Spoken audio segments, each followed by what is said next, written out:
Hello GPA community, this is Farmer Eric here, and I'm here to show you a little bit of what I'm doing in your guys' garden today.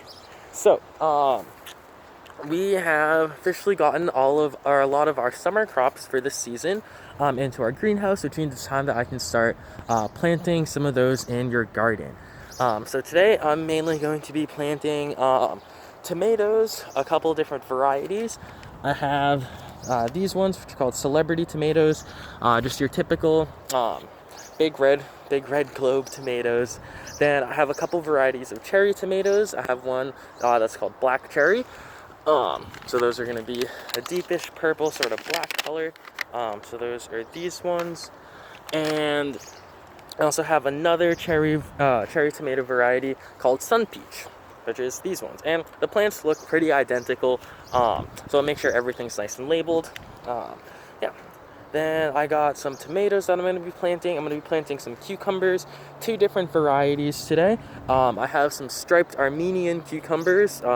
These ones will be pretty cool. They're not like the typical dark green all the way through. They're a lighter green color. They're a little bit striped, going down the long way, and a really cool part about them is that they get really big, and you're supposed to harvest them when they're about 1.5 to 2 feet long, which is awesome. So I'm going to plant one of those plants just because it might end up taking up a decent amount of space, but I think that could be something cool to check out once the school year starts back up again. I have some of those. I also have just some regular cucumbers as well, just like the typical green slicing ones that you'd see in the store. So you can sort of see the difference in the leaves. So these are our normal cucumbers, and then this is our striped Armenian. The shape of the leaf is the main difference between the two for right now. Once they start to fruit and flower, they'll look even more different. Then let's see, over in this bed by the shed, I'm going to be planting some corn, some glass gem corn. So this stuff is the ornamental corn. It's not going to have all yellow kernels. It's going to have a variety of colors, so I think it'll look really nice, and eventually we can end up making some popcorn with it later on. There's some homegrown popcorn, which I think will be awesome. Our strawberries over here are also looking fantastic. There's so many flowers on here, which is great, which means we're going to start to see some fruit pretty soon. Once June comes around is typically when strawberry production really starts to pick up, and just looking at all of the flowers that we have in here, our strawberries are going to do great this season. So we got that. Then we're going to head on over to this empty bed over here. This one had a lot of herbs and flowers in it last year, so we're going to do the same again this year. I'm planting some rosemary, some stevia, and some lavender, as well as a couple different types of sunflowers. I'm planting some mammoth sunflowers, so those are going to be the typical big-headed yellow ones that'll get nice and tall. And I'm also going to be planting some of these ones. These ones are called Ring of Fire sunflowers. And they won't be all the way yellow. They'll have like a little orangish red color to them, and it'll add a nice flash of color to the garden. So besides that, I'm just going to get started with a little bit of planting. The process for planting these ones is pretty much the same as all the other transplants that we've worked with so far. We're going to tease the root ball a little bit, loosen it up, make it easier for the roots to start to expand into the soil. Then we'll finish up by just like burying them just a little bit below the height of the pod, or the height of the cell here.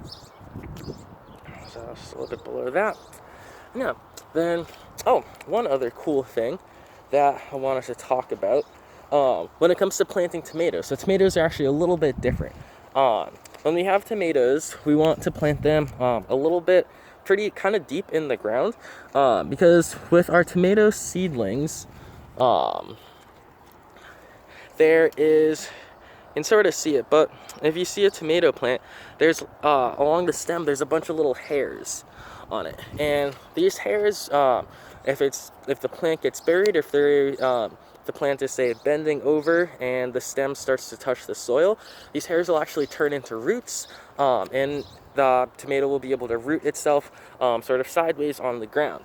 So I'm going to plant our tomato plants a little bit deeper today, so that all the stem that's covered can end up forming roots, along with the roots that are already in the plug. And that will help the plant be able to absorb more nutrients just because it's already having more roots from the start. And it'll also make it a little bit more sturdy in the ground, which will help it if you ever get like any storms or strong breezes or anything like that.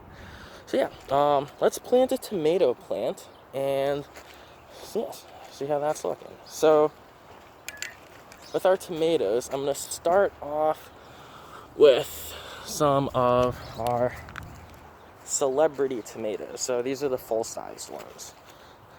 So these ones are going to go right along, or I'm just going to put one right along the end over here.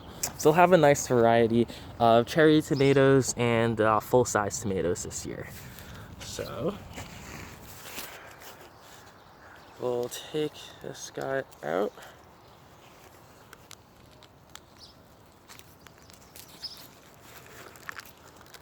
Yeah, so we see this root ball here, plenty of roots in there, but we're gonna plant it a little bit deeper than the root ball. So in a normal plant, we'd probably go about here, so we'd cover it up, but I'm gonna dig a little bit deeper than that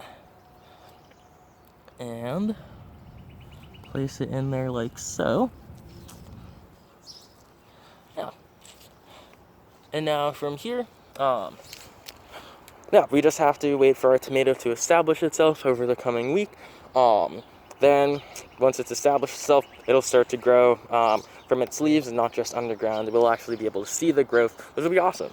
So yeah, that's pretty much what I'm going to be doing here today. I'll see you guys next time, and looking forward to it. Bye.